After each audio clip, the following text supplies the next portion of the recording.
So we have some massive news coming out here as the Las Vegas Raiders prepare to take on the Washington Commanders.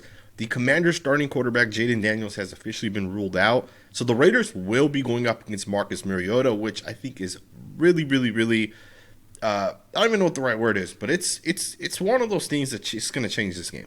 But it doesn't guarantee you a win, and I want to talk about why I think for the Raiders, you cannot go into this game thinking you're going to just roll over the Washington Commanders. And this is an away game for the Raiders. We've struggled sometimes on the road, although this year we're 1-0 technically on the road. We've struggled on the road in past seasons. So the Raiders are going to be going to Washington to play the Commanders, and it's not going to be an easy matchup.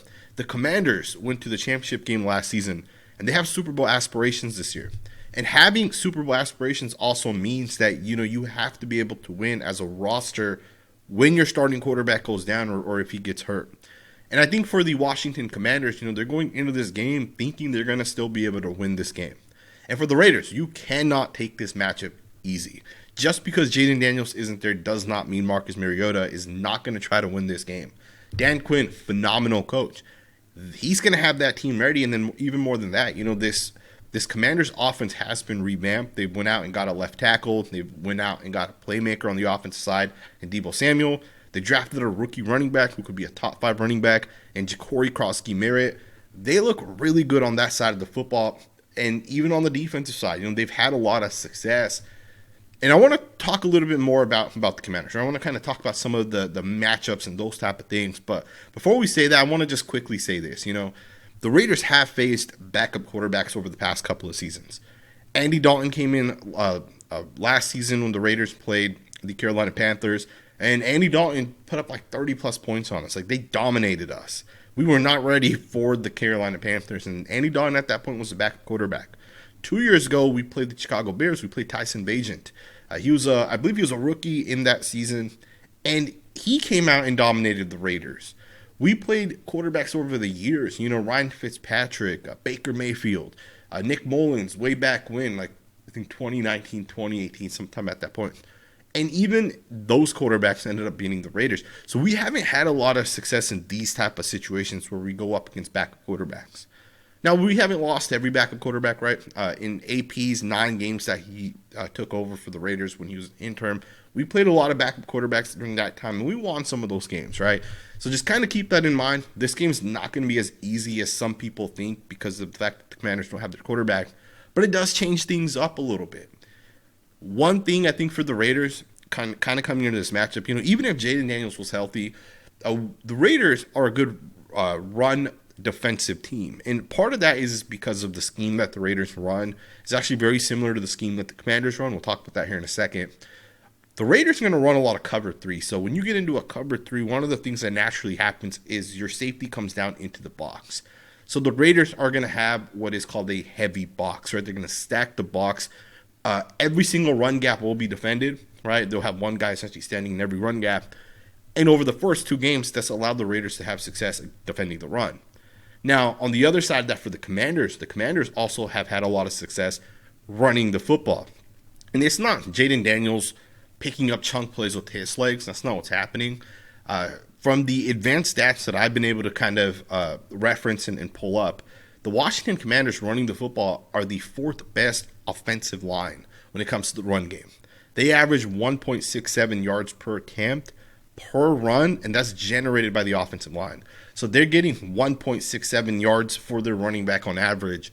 And, some running backs end up breaking a tackle, making a guy miss, pick up 15 yards. We've seen Ashton Jeanty truck some people. The Commanders on the offensive line are legit in terms of generating movement for their run game. Now, I dove a little bit deeper into these numbers. I separated it out between running left and between running right. And there's a huge difference for the Commanders running left versus running right. When they run left, they're the number 1 ranked offense when it comes to running the football. 2.23 yards per run generated by the offensive line. That actually makes sense. The offensive line for the Commanders, they invested in Laramie Tunsil, who's their starting left tackle. The starting left tackle they had last year, Brandon Coleman, was a rookie. They've actually just moved him over to left guard. He's a pretty damn good offensive lineman. He started every game last year at left tackle for the Commanders. He's pretty solid, and now he's kind of going to left guard, and he looks really good as a guard. They have 2 I don't want to use the words elite, but like they have two really solid offensive linemen at left tackle, left guard. And I think that's allowing these guys to run the football well on the left side. When they run to the right, they're like the 10th best run team. Towards the right makes a huge difference, right? Being number 1 versus being number 10.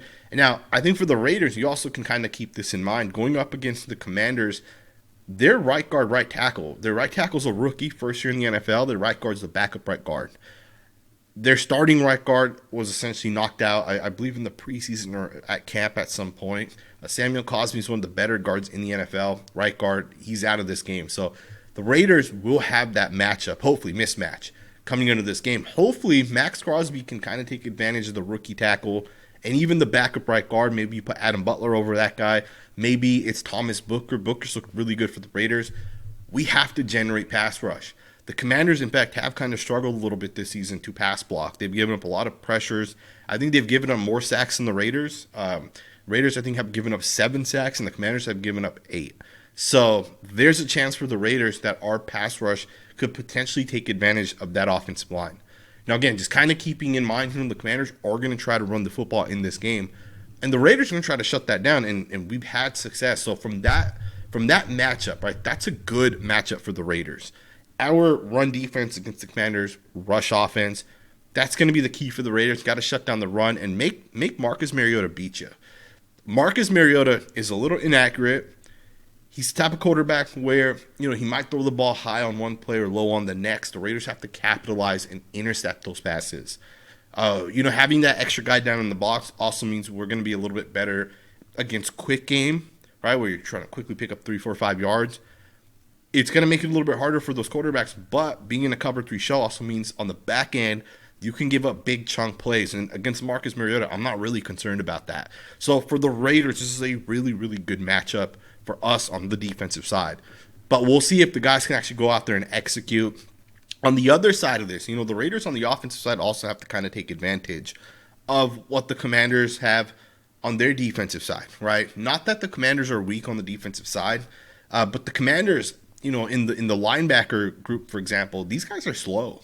If you're a good offense, you should be able to take advantage of what the Commanders have on that side. Bobby Wagner is way past his prime. Last week, I forget the team that they were playing, and I believe it was the Packers. They put this guy into space, and he was unable to make these plays. Tucker Kraft had like a 50-yard pass on Bobby Wagner. The Raiders have to use Brock Bowers in this same type of situation. We need to make those linebackers cover. Now, we already know the type of defense that the Commanders are going to run. If you guys don't know this, Dan Quinn comes from the Pete Carroll tree. Pete Carroll hired Dan Quinn years back, and Dan Quinn spent a number of years under Pete Carroll. And Dan Quinn's kind of, just continued running the Pete Carroll defense. Now, there's one big difference between Dan Quinn and Pete Carroll. Although both teams have like the same idea, right, that, hey, we're going to shut down the run, we're going to stack the box. Both teams do that. Pete Carroll tends to play more cover 3 zone defense, and Dan Quinn tends to play more cover 1 man-to-man defense. The Commanders have called the 3rd most cover 1 man-to-man defenses up to this point. And they're almost never going to run cover 2 or cover 4, right? Like the two safety shell look. They rank, I think, 20th in the NFL in calling that defense. So we're going to see a lot of cover 1 man-to-man. So, again, for the Raiders on the offensive side, take advantage of those older linebackers. If they're in man coverage, have a trips formation and have some switch releases where, you're essentially utilizing guys to, like, naturally pick one another. Chip Kelly has to come out. He has to call a good game for the Raiders. If Chip Kelly does not, the Raiders are going to lose this game. If our offense looks the way it looked against the Chargers, we're going to lose this game. Now, the one big difference between this defense and the Commanders' defense is this defense is not, it's a little bit more basic. It's not as complex. I do think cover 2, cover 4, the shell, right, is a lot better. It is harder to cover the underneath stuff, but honestly, if you make a team go 15 plays underneath to score that touchdown, chances are you're going to be a little bit better on the defensive side as opposed to, hey, we run cover 1, cover 3. If you design the perfect play and you get a 60-yard touchdown, cover 3 does sometimes have those plays. We saw that last week where Justin Herbert hit a 60-yard touchdown to Quentin Johnston. So, again, for the Raiders, Chip Kelly has to design cover one man-to-man beaters. They'll come out and cover three a little bit. Design plays to beat what that defense is doing. And start doing that as early as the first drive of the game. Like, don't wait until the second half. Don't wait until the fourth quarter. Design a good concept, essentially, and let's get this done. Let's go out there and beat the Commanders. Now, I said that I think the Raiders match up well, right? The Raiders defense, rush defense, going to match up well against the Washington Commanders rush offense.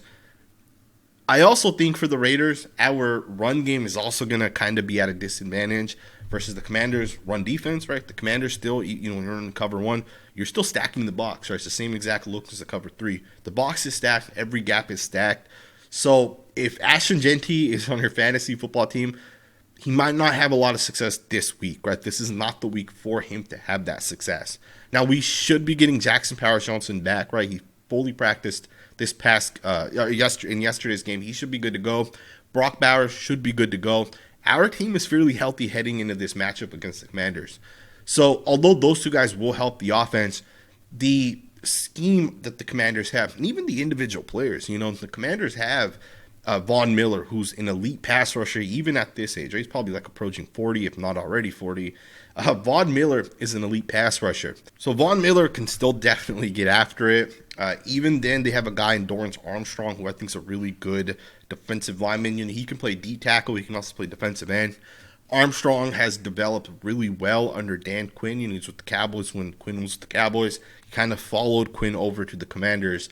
He's a good edge player as well. He'll also play on the inside. He's quick. He has really good movement. Then you have Javon Kinlaw, who's a top 10 pick, top 12 pick. You have Daron Payne, who's a first-round pick. And Payne's one of the better D tackles in the NFL. They also have guys like Jerzon Newton. And I think Newton still has so much potential to be a really, really good defensive tackle. The D-line that the Commanders have is good. And then even more than that, their linebackers can defend the run. Although their linebackers aren't great in coverage, they can defend the run. And these guys have safeties like Will Harris that will hit you, right? So for the Raiders, our run game may not be great, right? The matchup might not be great, but we still got to try to run the football. And hopefully Ashton Jeanty can break out some some big yards. We have yet to run a screenplay. It's been 2 weeks. In the regular season, it's been 3 preseason games. We have not called a screenplay. And at this point, I'm not sure if Chip Kelly just doesn't have a screenplay in his playbook or if they're just saving it. And if you are saving it, this is the week to use it. You catch the Commanders in man-to-man coverage and you call a screen, as long as you pick off the guy that is in man-to-man coverage with Ashton Jeanty, as long as you pick that guy off and the offensive lineman blocks him, every other player will have their back to Ashton Jeanty. You can pick up 50 yards on that play. So we got to design those plays. Hopefully Chip Kelly's able to kind of figure it out as we get into this game. Also, I didn't really talk about the weapons that the Commanders have on their offense. But, they have Deebo Samuel. They have Terry McLaurin. They have just Corey Crosby Merritt. Terry McLaurin's a guy that's going to be like a true wide receiver running route. So I'm not too worried about him, but we do have to contain Deebo Samuel. Samuel's the type of guy that'll go in motion and take a handoff. He's the type of guy that'll throw screen passes to. So Deebo Samuel, I think, is the guy we have to really shut down from the pass catchers. And then Corey Crosby Merritt, obviously he's going to be their starting running back this week.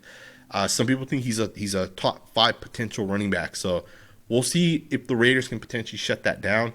Overall, the Raiders should be able to win this game. There's nothing that the Commanders do just clearly a lot better than the Raiders at this point. The defensive line that they have, our D-line is just as good. They might have some more players, but they got older guys, right? Like Von Miller's up there in age. They have Daron Payne and even Dorrance Armstrong, but Dorrance Armstrong's like the Malcolm Koonce type of level, right? And Payne, I think Maxx is better than Payne. Their linebackers, I think our linebackers are a lot better than theirs. Now, their corners are pretty good. Mike, it's the Michigan corner, Sinristo is I think how you say his last name. Mike Sinristo is their nickel corner. He's the type of guy that'll intercept the pass and take it back. So if you're going to throw it to some of these corners in man coverage, just don't get baited, right? These corners sometimes will be 6 yards off the line of scrimmage, and they're in man coverage, and they'll jump those routes. So the Raiders, maybe you hit them with the double move. We've seen Thornton kind of do this in the past. We'll see what ends up happening, man. I am very confident that the Raiders will be able to have success. Let me know what you guys think, man. What are you guys' thoughts? What do the Raiders have to do to win this game? I don't know the official numbers to this, but 2-1 sounds a lot better than 1-2, and you're more likely to probably make the playoffs if you're 2-1 versus 1-2. So let me know what you guys think, man. Thumbs up, subscribe, and I'll see you guys next time with another video.